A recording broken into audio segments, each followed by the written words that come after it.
미디어 심리학 13주 2차 시간을 시작하겠습니다. 챕터 13은 스트레스와 건강입니다. 연구 결과에 의하면 대부분의 대학생들은 간혹 과제에 압도되는 느낌을 가지며 3분의 1은 심각한 스트레스로 인해서 낙제를 하거나 좋지 않은 학점을 받은 경험이 있다고 보고합니다. 비록 여러분이 스트레스를 받지 않더라도 스트레스를 관리하는 기법, 즉 마음과 신체를 직접적으로 관리하거나 스트레스 상황을 관리하는 것을 통해 심리적, 신체적 스트레스 반응을 감소시키는 기법은 도움이 될 것입니다. 스트레스 관리 기법은 치료자의 도움 없이 개인 스스로가 적용할 수 있는 전략이라는 점에서 장점이 있습니다. 마음을 통제하는 것은 스트레스 관리에서 중요한 부분입니다. 억압적 대처, repressive coping은 스트레스를 상기시키는 상황이나 생각을 회피하고 인위적으로 긍정적 입장을 유지하는 것입니다. 합리적 대처, rational coping은 스트레스원에 당면하고 이를 극복하기 위해서 노력합니다. 합리적 대처에는 수용, 노출, 이해 세 가지 단계가 있습니다. 재구성, reframing은 스트레스원의 위협을 감소시킬 수 있는 새롭거나 창의적인 방법을 찾는 것입니다. 쓰기를 통한 자기 노출은 재구성을 자극합니다. 대부분의 사람들은 자신의 생각을 통제하는 것이 쉽지 않지만 일부 사람들은 불쾌한 생각을 마음에서 떨쳐버릴 수 있는 것으로 보입니다. 흔히 사용되는 방법은 스트레스를 주는 생각이나 상황을 피하는 것입니다. 그렇지만 일부 사람들에게는 불쾌한 생각과 상황을 회피하는 것이 매우 어려워서 스트레스를 주는 생각에 사로잡히게 됩니다. 합리적 대처는 스트레스원에 당면하고 이를 극복하기 위해서 노력합니다. 이 전략은 억압적 대처와 상반되기 때문에 스트레스에 당면할 때 여러분이 할 수 있는 것 중 가장 불쾌하고 용기를 잃게 하는 것으로 여겨질 수 있습니다. 합리적 대처는 스트레스원의 장기적인 부정적 영향을 감소시키기 위해서 스트레스원을 회피하기보다 그것에 맞서는 것을 요구합니다. 사고하는 방식을 변화시키는 것이 스트레스를 야기하는 생각에 대처하는 또 다른 방법입니다.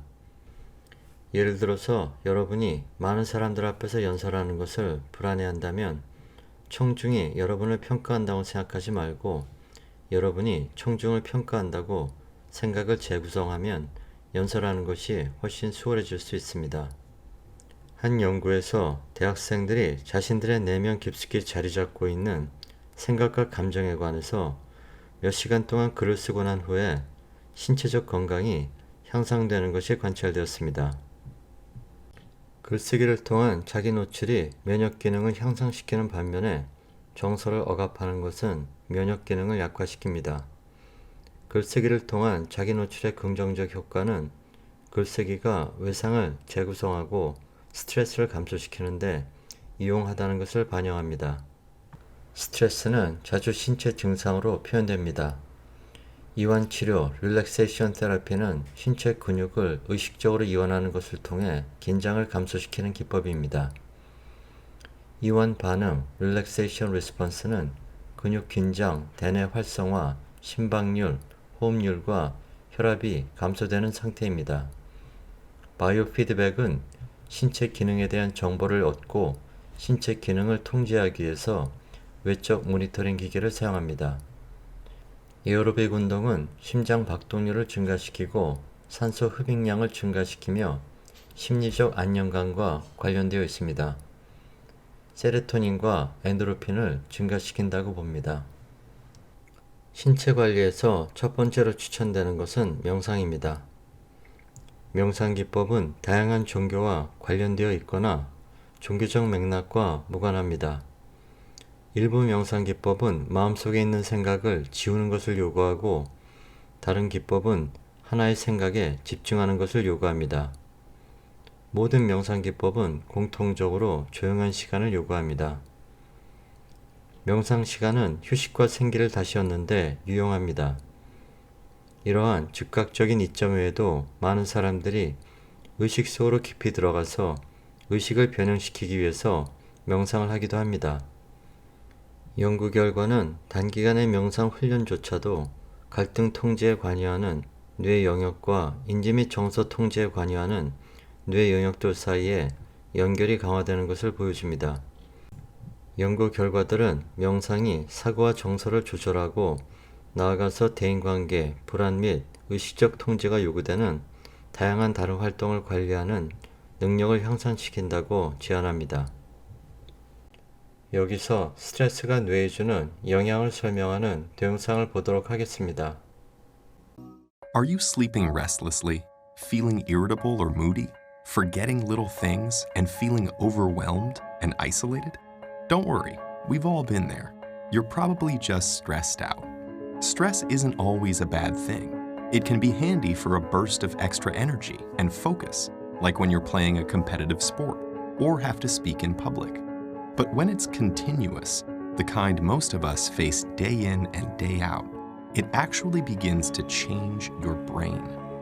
Chronic stress, like being overworked or having arguments at home, can affect brain size, its structure, and how it functions, right down to the level of your genes.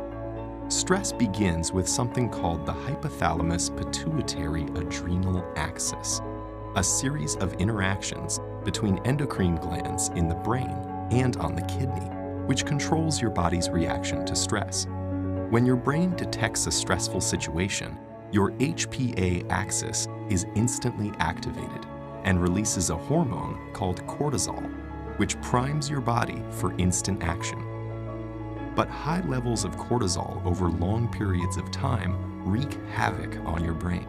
For example, chronic stress increases the activity level and number of neural connections in the amygdala, your brain's fear center. And as levels of cortisol rise, electric signals in your hippocampus, the part of the brain associated with learning, memories, and stress control, deteriorate.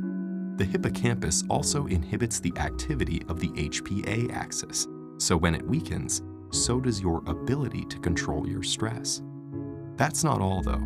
Cortisol can literally cause your brain to shrink in size.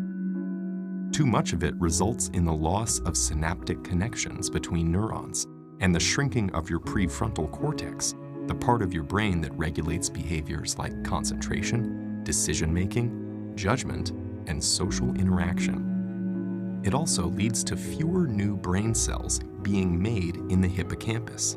This means chronic stress might make it harder for you to learn and remember things, and also set the stage for more serious mental problems like depression and eventually Alzheimer's disease.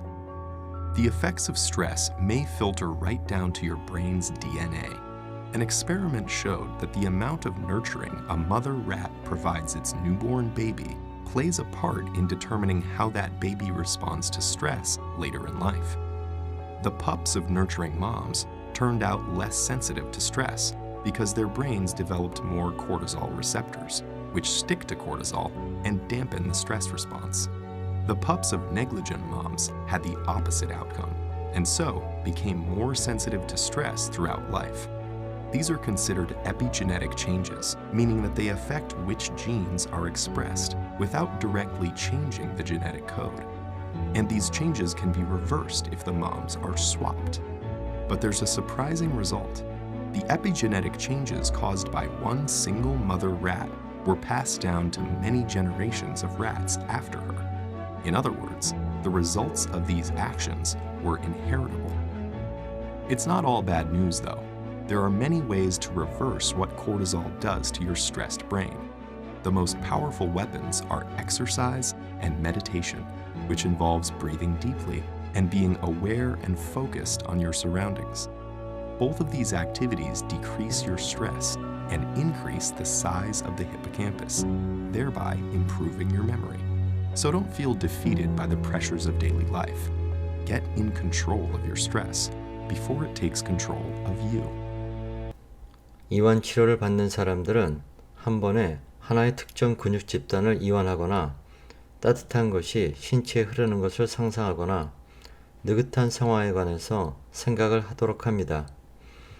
이러한 행동들 모두는 이완 반응을 이끌어내는데 기본적으로 여러분이 편안한 자세를 취하자마자 혹은 조용히 앉자마자 반복적으로 여러분의 주의를 끄는 것에 초점을 맞추자마자 이완될 수 있도록 합니다. 규칙적인 이완은 스트레스 증상을 감소시키고 스트레스 반응의 생화학적 지표인 혈중 코르티졸 수준도 감소시킵니다. 예를 들어서 두통을 앓는 환자의 경우에 이완이 두통을 야기하는 긴장을 감소시킵니다.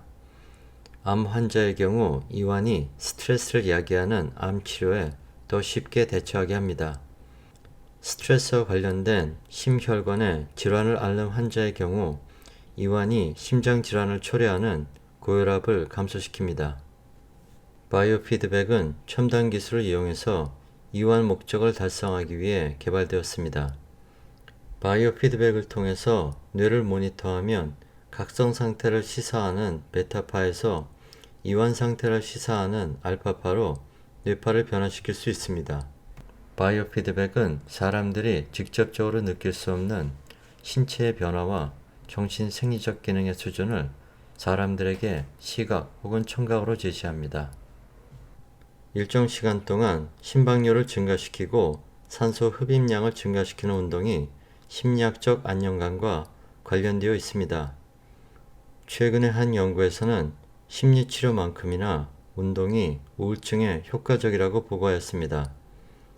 운동은 부작용이 없는 단순하고 시간 제약을 받지 않는 매우 좋은 치료법입니다. 이러한 긍정적 효과가 일어나는 원인에 대해서 아직 명확하게 이해하지 못하고 있습니다. 연구자들은 이 효과가 기분에 긍정적 효과를 줄 수 있는 세로토닌 혹은 엔도르핀 같은 신경 전달 물질이 생산이 증가되기 때문이라고 제안하고 있습니다. 다음은 스트레스가 신체에 미치는 영향에 대한 동영상을 보도록 하겠습니다. Cramming for a test? Trying to get more done than you have time to do? Stress is a feeling we all experience when we are challenged or overwhelmed. But more than just an emotion, stress is a hardwired physical response that travels throughout your entire body. In the short term, stress can be advantageous, but when activated too often or too long, your primitive fight or flight stress response not only changes your brain, but also damages many of the other organs and cells throughout your body. Your adrenal gland releases the stress hormones cortisol, epinephrine, also known as adrenaline, and norepinephrine. As these hormones travel through your bloodstream, they easily reach your blood vessels and heart.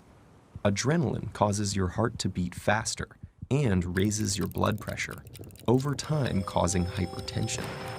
Cortisol can also cause the endothelium, or inner lining of blood vessels, to not function normally. Scientists now know that this is an early step in triggering the process of atherosclerosis, or cholesterol plaque buildup in your arteries. Together, these changes increase your chances of a heart attack or stroke. When your brain senses stress, it activates your autonomic nervous system. Through this network of nerve connections, your big brain communicates stress to your enteric or intestinal nervous system. Besides causing butterflies in your stomach, this brain-gut connection can disturb the natural rhythmic contractions that move food through your gut, leading to irritable bowel syndrome, and can increase your gut's sensitivity to acid, making you more likely to feel heartburn. Via the gut's nervous system, stress can also change the composition and function of your gut bacteria, which may affect your digestive and overall health. Speaking of digestion, does chronic stress affect your waistline? Well, yes. Cortisol can increase your appetite. It tells your body to replenish your energy stores with energy-dense foods and carbs, causing you to crave comfort foods. High levels of cortisol can also cause you to put on those extra calories as visceral or deep belly fat. This type of fat doesn't just make it harder to button your pants. It is an organ that actively releases hormones and immune system chemicals called cytokines that can increase your risk of developing chronic diseases, such as heart disease and insulin resistance. Meanwhile, stress hormones affect immune cells in a variety of ways. Initially, they help prepare to fight invaders and heal after injury. But chronic stress can dampen the function of some immune cells, make you more susceptible to infections, and slow the rate you heal. Want to live a long life? You may have to curb your chronic stress. That's because it has even been associated with shortened telomeres, the shoelace tip ends of chromosomes that measure a cell's age. Telomeres cap chromosomes to allow DNA to get copied every time a cell divides without damaging the cell's genetic code. And they shorten with each cell division. When telomeres become too short, a cell can no longer divide, and it dies. As if all that weren't enough, chronic stress has even more ways it can sabotage your health, including acne, hair loss, sexual dysfunction, headaches, muscle tension, difficulty concentrating, fatigue, and irritability. So, what does all this mean for you? Your life will always be filled with stressful situations, but what matters to your brain and entire body is how you respond to that stress. If you can view those situations as challenges you can control and master, rather than as threats that are insurmountable, you will perform better in the short run and stay healthy in the long run. 상황 관리는 생활 상황을 변화시켜서 스트레스를 변화시키는 것을 의미합니다. 사회적 지지, 소셜 서포트는 다른 사람들과의 상호작용을 통해서 얻는 도움입니다. 외로움 또는 고립은 스트레스 또는 우울증과 연관이 있습니다. 스트레스를 받을 경우 여성들이 남성보다 지지를 추구합니다. 유머는 고통에 대한 민감성을 감소시키고 스트레스 사건을 경험한 후에 진정되는 시간을 감소시킬 수 있습니다. 사람은 스트레스를 받을 때 다른 사람이 도움을 줄 수 있습니다. 일반적으로 친구 및 가족과 좋은 관계를 유지하고 사회적 활동과 종교 모임에 참여하는 것이 운동을 하고 금연을 하는 것만큼 건강에 유익합니다. 외로운 사람들은 다른 사람들에 비해서 스트레스를 더 받고 더 우울하며 정상 수준보다 낮은 면역 기능으로 인해 질병에 더 취약합니다. 사회적 지지가 스트레스로부터 보호해주는 정도가 여성과 남성에서 매우 다릅니다. 스트레스에 대한 투쟁 혹은 도피 반응은 주로 남성에게서 일어나는 반면 스트레스에 대해 여성들은 배려와 친교, 즉 다른 사람들을 돌보고 돕는 것으로 반응합니다. 여론조사에 의하면 미국인의 90%가 신을 믿으며 대부분이 하루에 한 번 이상 기도를 한다고 합니다.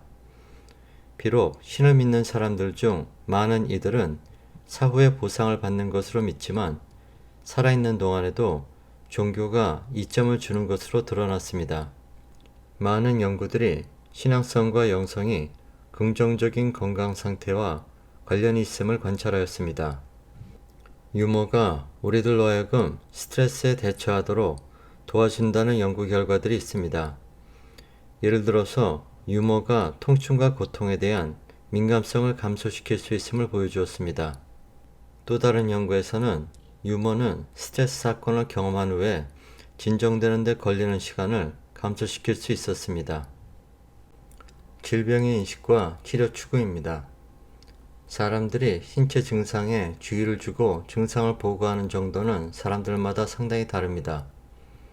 fMRI 연구는 통증을 더 많이 보고하는 것이 통증과 관련되어 있는 뇌 영역들 중 단지 일부 영역에만 더 큰 활성화를 일으킨다는 것을 보여주었습니다. 질병을 부인하는 것은 더 큰 위험을 가져올 수 있습니다. 치료 지연이 너무 길어지면 질병의 치료가 어려워질 수 있기 때문입니다. 통증을 자극하는 동안에 fMRI를 사용해서 왼쪽에 높은 통증 민감성의 사람과 오른쪽에 낮은 민감성 사람의 뇌를 활성화 정도를 조사하였습니다. 낮은 민감성에 비하여 높은 민감성을 가지는 사람의 전대상 피질과 1차 체감각 영역의 활성화가 더 증가하였습니다. 노랑이 가장 높은 수준의 활성화 수준을 나타내고 그 다음으로는 빨강, 밝은 파랑과 어두운 파랑의 순입니다. 신체형 장애에서 정신신체 질환은 마음과 신체가 상호작용한 결과 초래되는 질병입니다. 신체형 장애는 일반적인 의학 조건으로는 충분히 설명되지 않는 신체 증상을 동반하는 심리장애입니다. 건강염려증은 한 개인이 경미한 신체 증상에 사로잡혀 그 증상이 자신의 생명을 위협하는 질병이라고 과장되게 믿는 심리장애입니다. 여기서 Somatic Symptom Disorder를 설명하는 동영상을 보도록 하겠습니다. Somatic symptom disorder, which used to be called somatization or somatoform disorder, involves having physical symptoms that aren't explained by any known physical or mental disorder. In other words, symptoms that can't be explained. That said, individuals aren't faking the symptoms. These symptoms are real and often made worse by the fact that they can't be scientifically explained. And this is pretty different from situations where an individual with a factitious disorder might fake an illness or injury in order to get attention. The diagnosis requires that individuals experience some set of unexplained physical or somatic symptoms for at least 6 months. The symptoms experienced by individuals with this disorder, though, can be incredibly varied. Everything from pain to gastrointestinal problems to sexual symptoms. And although the somatic symptoms are chronic, the exact location, kind, and severity of the symptoms typically changes over time. The one symptom that does often persist over time is pain, and because it's persistent and has no clear underlying cause, it can be particularly hard to treat. Somatic symptom disorder often causes cognitive symptoms as well, and these include persistent thoughts and feelings about their symptoms. Usually a lot of worry and anxiety, and sometimes even catastrophic thoughts about death. More often than not, it's these cognitive symptoms in response to the physical symptoms, more than the physical symptoms themselves, that become a basis for this diagnosis. In fact, clinicians rate the severity of somatic symptom disorder based on patient experience with these cognitive symptoms, not the physical ones. The condition's considered mild if there's only one cognitive symptom, like ruminating a lot on the symptoms. It'd be considered moderate if there are 2 or more cognitive symptoms, like rumination as well as anxiety. And it'd be considered severe if there are 2 or more cognitive symptoms, as well as multiple physical symptoms, or one severe symptom, like severe pain. These cognitive and physical symptoms often disrupt an individual's daily life, as well as their relationships. Unfortunately, the diagnosis can be tricky and confusing given that the symptoms shift over time and there's no clear underlying scientific explanation. Historically, it was thought that somatic symptom disorder was the result of a person having too much psychological stress, and that excess stress bubbled over and led to bodily symptoms. A current theory, though, is that individuals with this disorder are extremely sensitive to changes in their bodies, and that common experiences like indigestion might be amplified in these individuals. One everyday example of this would be how different individuals might perceive the same amount of spiciness very differently. For some people, it's tasty, and for other people, the exact same amount of spice is perceived as pain. Now, treatment of somatic symptom disorders aimed at reducing the cognitive symptoms, and this is often done through cognitive behavioral therapy. The goal here is to encourage individuals to engage in behaviors they think are limited because of their physical symptoms, in order to show them what they're able to do. Alright, as a quick recap, somatic symptom disorder involves physical symptoms that can't be scientifically explained by any known physical or mental disorder, and the most common one is pain. And these physical symptoms often lead to cognitive symptoms, like rumination and anxiety. 다음은 환자 대기와 환자 의료진 상호작용입니다. 환자 역할은 사회적으로 인정되는 질병 관련 권리와 의무입니다.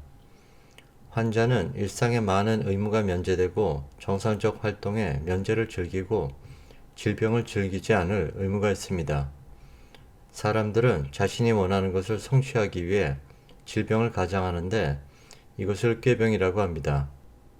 질병으로 인한 2차적 이익이 비용보다 클 수 있습니다. 의사는 환자의 신체적 상태와 심리적 상태를 동시에 이해해야 됩니다. 효과적인 의료적 돌봄에는 환자들로 하여금 처방에 순응하도록 동기하는 것도 포함됩니다. 치료를 자주 하며 불편하거나 고통스럽고 치료 횟수가 증가할수록 수능이 낮아집니다.